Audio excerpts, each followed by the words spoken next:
Hey everyone, welcome to On Location Podcast here at Pompano Beach. I'm here with Kurt, and my name is Robert, and this is our podcast. This is our first one, and we're excited to really just talk about some of the topics that is in our minds and see our point of view.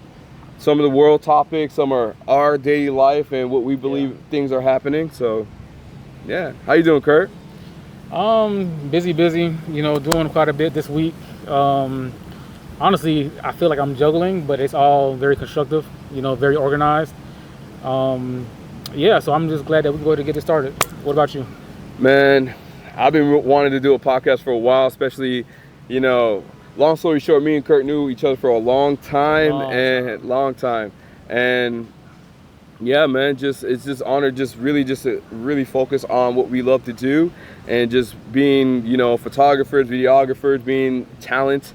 And so let me ask you about this though. What's up? Kurt, why exactly are you so embedded into the whole videography thing? What really made you make that leap now? Honestly, I was supposed to be in front of the camera. If we've been real about it. So originally I did parkour, and then there was a young lady that flattered the heck out of me and said, "You have a nice face. You should be a model." I said, "Oh, you didn't told me." I'm running with it. So I started taking more pictures, working on my style, and because of the parkour thing, I wanted to see how I can get better. What am I doing? What more stunts can I do? Can I do it just better? And then I started making videos, and then my cousin started rapping, and my uncle was like, "Oh, the camera. How about you go ahead and do the camera? He does the rapping." And I was like, "Well, all right, I'll do it. Support the family." And then I actually started recording, and any photographer or videographer knows when you get that shot, you just know. You just know that it's the right shot. It's like that was clean. I mean, what shot was it? What really stood out for you? What was it that really got your attention? I don't think I'm a creative person. When it comes to certain things, I'm not abstract. Everything is symmetrical to me. Everything is patterns. So when it comes to shooting people or things, I have to make systems for it to look good in my head. So once I realize I have a system and the system works by just dissecting movies, you're like, oh, you see this angle, you see this shot, you see the blur in the front or the back.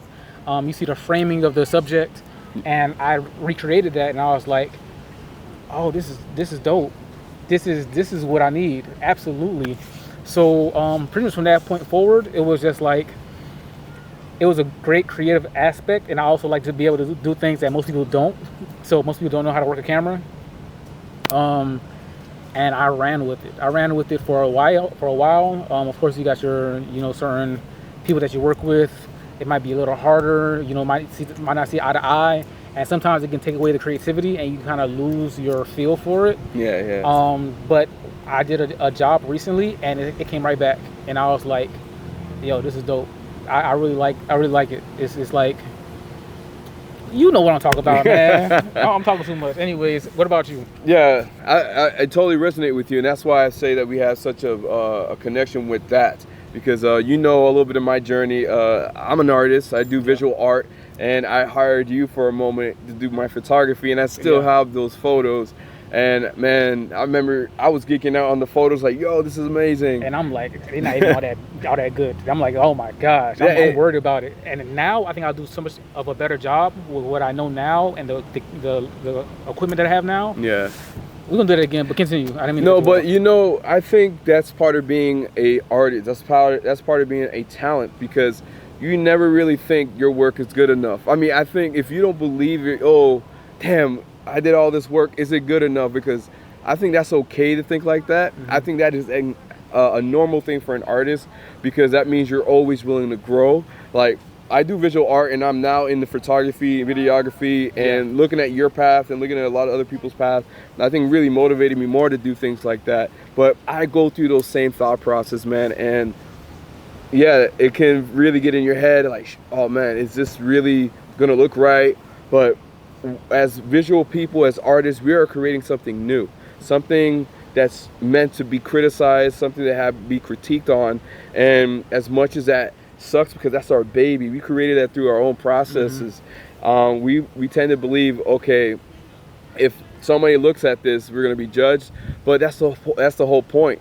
Like, we tend to forget that's the reason why we're creating something, because it's something new most of the time, and you're creating a new wave. And I think that's very normal. I go through it. I believe a lot of artists go through it too. So I think this is something easy.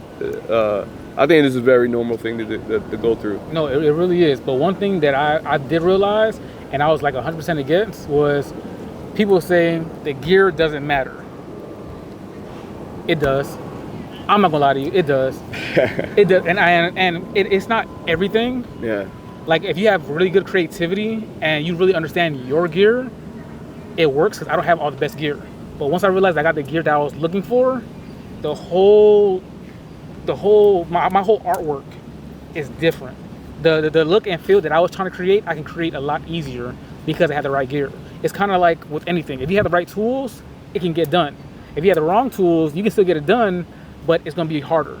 Okay. It's going to be harder, and it might not be what you expected.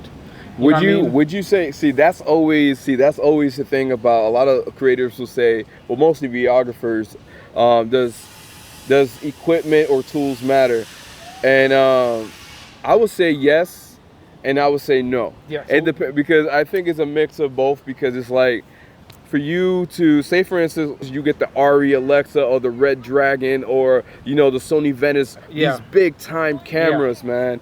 And you were like, okay, I got this tool. But if you don't have the actual practice or the knowledge, yes, these amazing, powerful cameras are going to be, how you say, you're going to shoot product and video or photography, whatever. Yeah. That's going to look like it came out of a damn camera phone. Yeah. And at that, camera phones are getting better. So that is something that is very important. Is you're right. It has to be a balance. You got to know what you're doing a little bit. You got to go through the practice. There's no shortcut. But like I said, I've seen photographers do a practice on this. They actually does video, camera, camera versus $10,000 camera. Yeah, exactly. Does tools matter? Yeah. So they did some tests, and obviously these people that are doing these tests are they've been in the game for over 10 years or more. So they know exactly that the most important part is the lighting, making sure your ISO is right and your focus. You get ISO, focus, and lighting perfect, man, you're good. You have a great image. You're gonna have a great picture most of the time out of any camera. You're gonna get the best performance. Yeah, but you also gotta remember framing. Yeah, framing. Yeah. Well, that framing comes into fact of story. Like when you go into framing, that story. Well, even with pictures. I mean, I guess technically that's still story, but it is story. Even like knowing your thirds. If you're looking this way, you really want the subject to be on this side of the actual framing. If they're looking that way, so you have looking room, right? Yeah. Things of that nature. Knowing your different transitions in camera are so much more natural, and the more seamless a transition is, the better a film is, the better a video is. If you can't remember how we got here, then you did it right. But I really want to tackle into the process of what we're doing and what we've learned. So this whole thing about marketing and getting people to market their brand, we realize that things are going backwards. AI is really mixing things up. Yeah. I mean, before, I believe 5 years ago, maybe a little before, right before COVID hit, like, everything in marketing was about commercializing things. It was like everything's a little bit synthetic, not so authentic. It was like, you can take really great lighting of a photo or really good cinematic shots, and you can really capture an audience. But now, I feel like because my opinion, it could be just AI that's really taking away the whole aspect of what is reality. That is making it more of a point to have authenticity, to make sure who they're seeing is an actual person. So showing vulnerability, you don't know it all, that this is all part of the process, that you're human. It's a part of your brand because it is your process and they're going through their journey with you. But at the same time, this is something you gotta understand. When it comes to AI making videos, the person behind the one that's prompting the AI has to have the vision. So photographers and videographers are still the ones, for the most part, who are making the visual. Now it's accessible to everybody, but to do it correctly and make it still appealing, you still have to have those skills of knowing, okay, I want it to be twisted like this or like that, unless you just put in commercial style AI commercial for whatever you're doing, and then go through all of them and be like, oh, this one's good. Then it gets a little more tricky. But when you want to actually like make an AI video, you're prompting it with the framing, with what you want to see, and of course you can make it more eye-catching because you can, you know, manipulate reality. But ultimately, you have to have a skill. You can just say, "Oh yeah, this will be cool," but is it eye-catching? Is it going to get your audience attention? Is it going to target the right audience? You know, and that goes into marketing. So you have your photographer, your videographer, your prompter, you know, all in one. And granted, AI can help you. It can help you with the process of that if you want to. But then you also have other fields where it's like weddings. You can take a picture with your phone, but it's not going to be the same. And then you can't just take a picture with your phone and put it into AI because they're not the same, because it's not going to have the same memories. See, when you go into events and things that are related to a person's memories, that's where photographers will thrive. Videographers will thrive there because AI is going to replace your memories. It's not going to keep those memories for you to revisit. So if I show you a video of you growing up, right? You actually growing up and you remember those memories, you can connect with those, and I give you an AI that simulates you growing up, it's not gonna feel the same because you're not gonna relate to it the same because you was there. You know what I'm saying? Like, this is a lie. So when it comes to things like that, that's where it's like AI is a great tool, but just like money, it's a tool. Yeah. You know, and AI in the wrong hands, it's crap. Yeah. It's crap. I've tried AI. Yeah. I believe that too. Like, it's like in anything, you got to put a practice to it. And there's a lot of people who are saying that AI is changing the game. There's a lot of people who are really afraid of AI. Yeah. I think the ones who are afraid are the ones who are not really putting in the time to understand it. Definitely need to know AI because it's very important. Yes. Since we're in the whole AI thing, okay, I want to really stick on that a little bit. Kurt, like, I know you've been reading a lot about this too. Like, I've been really looking into all this AI filmmaking, man. It's like changing the world for these for the run and gun cameraman. Like, yo, my dream of making a movie is now a possibility. You know, like, for everybody. Man, I like VO3 from Google. Then you have a lot of them from Microsoft, and you know, everyone is getting into this world.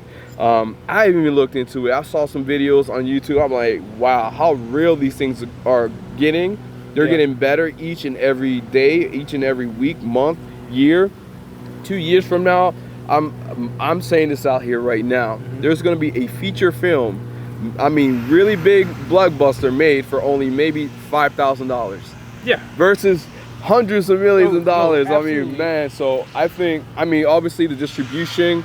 These big companies have control of the distribution, but it's going to be a wave of the filmmaking world that you're going to see all these independent films popping up everywhere around these movie theaters, and that's, my opinion, is going to be the next wave, next frontier.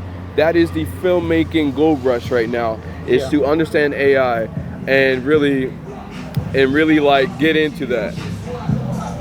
They're really jamming right now. Once again, we're here in Pompano Beach. So you're gonna have some construction. You're gonna have people walking by having fun. This is on location. On location. There's nothing controlled here. What are your thoughts on AI? How big of an impact it's gonna have on the film industry? Film is dead. It's dead. Because actors are done. They can literally build actors. Yeah, they go avatars. Yeah, that's it. They're gonna build actors, and then they can have the AI act these roles out how you want them to act it. There's no double. There's no, oh, let's try this again. Yep. It's perfect. They got it, and then it gives you the creativity to actually make all the video. Bro, I got movies in my head for days, for years, for generations. You know what I mean? Yeah, man, so it's gonna change once I can get a hold of really understanding how to do it, and another thing is, I'm not sure about movie theaters, because movie theaters is an experience, but ultimately everything's going to streaming. And then something that everybody completely forgot about, because it was a buzz for a little bit, the metaverse. The metaverse is still being built. Ooh, yes. So people are going to be buying online, going to events online. People are not going to leave their house anymore, bro. Yeah.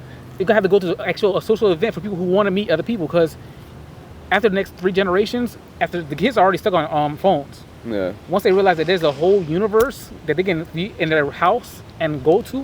But they had the stores online. You can go ahead and your avatar, put on shoes, size, everything for you. You go to the a movie date virtually. Yeah. Like tie it to YouTube, tie it to your streaming Hulu, Netflix.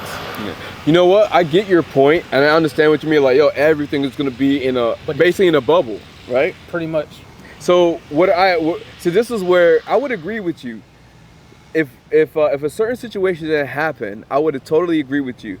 COVID happened, and what we had to do, everyone was confined to a quarter to a bubble. I want to say everyone, but most people, real quick. You know, a lot of people be like, they got a taste of what a bubble felt like, and now a lot of like we're seeing, especially in Florida, everyone wants to be outside now. They don't like to be confined too much anymore. The streaming world, all right. Because I was going to, okay, go ahead. What were you saying about? I was going to say, don't forget, we in Florida, so realistically, we was only on lockdown for like 2 months. We being honest, because boy, we had COVID parties. He wasn't following the rules here. I ain't say that. I was invited. I ain't say I went. But no, bro, they had COVID parties. Yeah. COVID parties. It's COVID, and they have a party for COVID. This is Florida.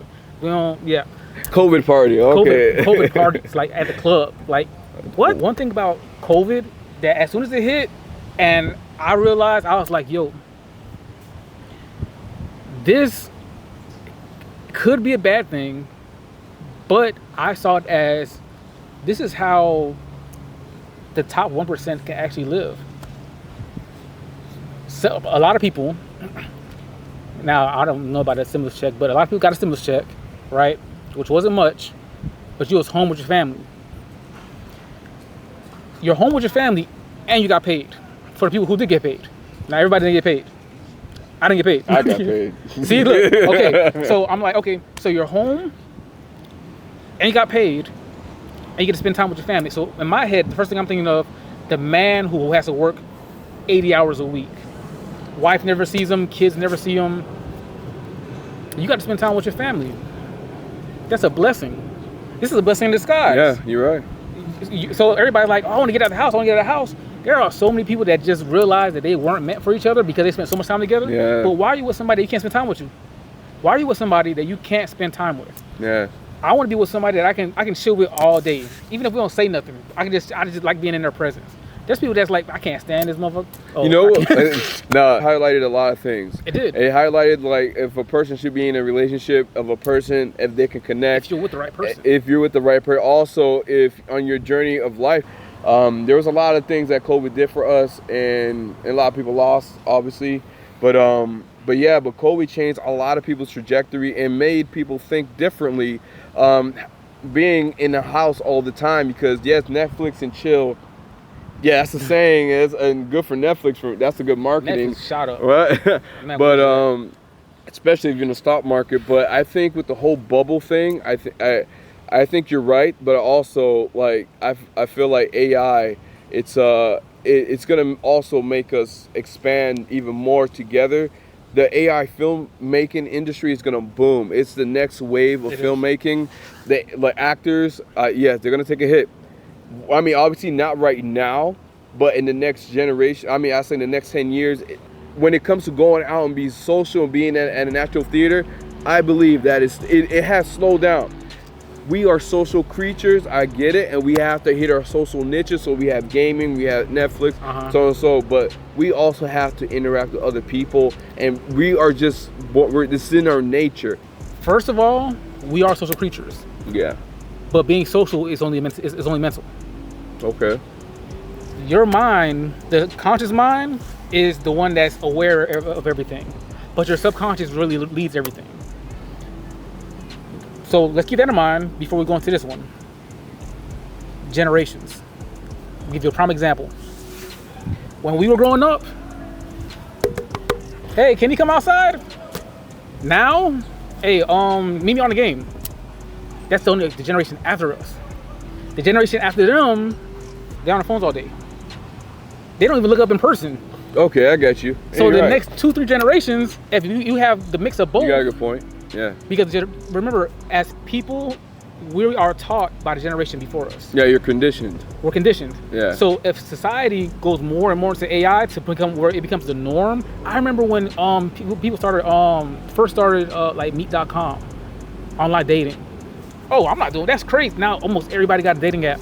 Yeah. So we constantly are changing. That's number one. You're right. Always evolving into something. Yeah. Always. So when you say that we have to be social, we are still social. It's just not face to face. Yeah. Now, and even you'll see that the primal sexual tension has dropped. It has dropped tremendously. This thing is because of the water and everything else. Like we have less testosterone. But that takes a role in the next generations because it's not gonna get better. We're not doing anything better. So realistically, unless there's a huge change, which would have to be world changing, like let's say a collapse, or God forbid, World War III. After a reset, then we can get back into the primal states. But right now, everybody's too comfortable. There is no reason for change. Man, we only change out of discomfort. When things are comfortable, there's no need to change. You have to have a different mind to actually change in comfortability, because there's nothing forcing you. If you got $100,000, you got your own house, and you don't have to work. Now, the only thing you're changing is you're trying to find something to do because you're bored. You're not looking to get better. There's no need. Everything's taken care of. You can go to here, go there. Your bills are paid for. There's no need. That's why the people that always are always struggling or always striving to do better or are competitive, they're always going to get farther ahead because they don't get comfortable as fast. People naturally get comfortable. And that's one of our pet peeves. That's not pet peeves, but one of our problems. So when you say that we have to go out, and the next generation don't even go out anymore. Christmas, look outside. You don't see nobody. So you're saying Gen Z is going to be the end of society? The beginning of a new society. Beginning, okay. Because the society is going to be online. Okay, so this is going to be. They're even talking. Wait, before we go to the next one thing, they're even talking about pushing more homeschooling. Why is that? Because the schooling system doesn't work. And they're closing schools. I think there's a lot of these schools that are being closed. It's going to really force the privatization of it. All these charter schools. So but even when they had the schools open, what were they teaching you? School is meant to two things. Honestly, if we really think about it, it's to make workers and to find out who goes against the crowd. Yeah. It's always one of those two things. If you get all your work done on time and you got straight A's, guess what? You accepted the system and you're great at following directions. Yeah. You have your C students that, they do it. Okay, best test in the world. If you have a student in math class who gets the answers right but don't do the work and refuses to do the work, it's because he's like, why am I doing extra work and I got the answer right? It doesn't make sense. But when they say, oh, you have to do this, but you're not following the rules, but you're still getting the same results. That's somebody you want to keep an eye on. If they're constantly drawing or being creative, that's somebody you want to keep an eye on, because those people don't necessarily fall to conformity. I never fell to conformity. If everybody was eating, I was probably over there flipping in the corner or learning how to trade or learning a magic trick, something I didn't care to be with everybody else. And that's why I tell people my superpower is creativity when it comes to it being in the lines or outside of the lines. So if we're playing a regular game, for example, I played with my little brother one time. It's called Dots and Lines. It's on iPhone. And most people just like, oh, I just got to connect the dots and make a square. I mapped out the whole thing and said, well, the only way I can do this correctly is if he takes 3. So I gave him 3. People don't think that far ahead. They don't think that detailed, and that's being with rules. So once you have the rules, you figure out what can I do within these rules that don't break the rules, but I can still get what I want. That's being creative within the lines. And then you have being creative outside of the lines, like abstract. Abstract, I can create it, but it has to have a symmetric base. If it doesn't have a symmetric base or a figure first, it doesn't make sense in my head, and I can't understand it. So ultimately, schools, if they would just change the curriculum for how to be social cues, how to manage your money, taxes. Why we got taxes but nobody knows how to do taxes? They're not setting you up to win. It's all failure. It's like they want you to be a part of the system, but they don't want to give you enough of the rules to actually win in the system. So you got to go outside and find those rules, unless you got a mentor that already knows those rules. I totally believe what you're saying because as we gotten older, we saw the benefit of like outside learning, like all these things about how to handle taxes, like Kurt just said, how to handle like actual day-to-day life, how to like setbacks and how to manage your money and like how to really grow your money, invest your money, how to learn about certain real estate opportunities. These things are not talked about in school. It's all about numbers, like you know how you say 1 + 1, the math, the sciences, and then some math that we don't even use. Yeah, and it's like what I believe, Kurt, where you're coming from. You're saying they should have us teach us things that is going to be implied in the real like day-to-day life, like. I think if in a perfect world, when you get into high school, obviously you need the primary learning. You need to know how to talk, you need how to spell, you need all these things, do some numbers. You need to know the basics. But I think, in my opinion, when you go into high school, before you hit college, they should already evaluate what. I mean, obviously you're a child, you're not going to know exactly you're not a child. Yeah, I mean you're a teenager. Okay. You're right. And once you turn 18, you're a legal adult. So why don't you know how to do Well, no, taxes? but most of the average age of graduating is 17. So basically, they're not a teenager. They're not an adult. The next year, exactly. By the time you hit college, so why not prepare you for you know how to potty train in pre-K before you hit first grade? So what I'm saying to you is, I think you're totally right on that. Like we're set up for a system to make the wheel turn in the economy. Yes. We're not meant to be our own thinkers, to be our own innovators, to be our own way of like to create businesses. This is something that you have to learn as an adult when you get out of high school, when you're out of college, that or before, and you realize that man, like, okay, the 9 to 5, there's nothing wrong with the 9 to 5. There's people who make really good money in the 9 to 5, but then there's people, in careers. But most people are struggling because they are stuck to the system, and they have to go into debt because they have to make ends meet, especially during this economy with inflation, and obviously no help to COVID once again because we had to take all that stimulus, and that's what really pushed our inflation, printing all that money. But what I'm saying is that the power is in our hands now. We have no excuse.